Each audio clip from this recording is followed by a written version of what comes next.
జరిగిందని ఏ రోజైనా చెప్పారా? ఇంకా ఎదురు ప్రశ్నించారు. పదే పదే అవినీతి అంటా ఉంటే మరి మీరు ఆ రోజున భూ కేటాయింపులు చేసినటువంటి ఐఏఎస్ అధికారులపైన ఎందుకు చర్యలు తీసుకోలేదని తెలంగాణ హైకోర్టు ఎదురు ప్రశ్నించింది. దానికి సమాధానం చెప్పలేకపోయారు.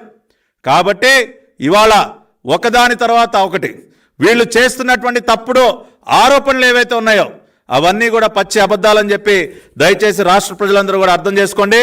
నేను ఛాలెంజ్ చేస్తా ఉన్నా, సజ్జల రామకృష్ణారెడ్డికి నేను ఛాలెంజ్ చేస్తా ఉన్నా. నీకు ధైర్యం ఉంటే ఇవాళ నేను విడుదల చేస్తున్నటువంటి ఈ తీర్పు కాపీ ఏదైతే ఉందో, గతంలో ఏపీ హైకోర్టు ఇచ్చినటువంటి తీర్పు కాపీ ఏదైతే ఉందో, దీనిని నువ్వు తప్పుపట్టగలవా? దీనిలో ఉన్నటువంటి అంశాలు నిజం కాదని చెప్పే ధైర్యం నీకుందా అని చెప్పి నేను సజ్జల రామకృష్ణారెడ్డికి సవాల్ చేస్తా ఉన్నా.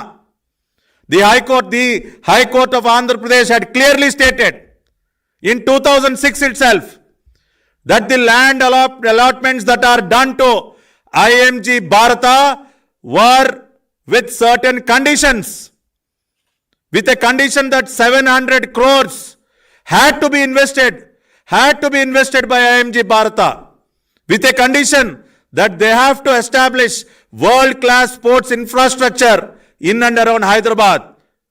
So the judgment had clearly stated that it is only with conditions that land allotment has been done, and there is nothing which can be said that these land allotments are illegal.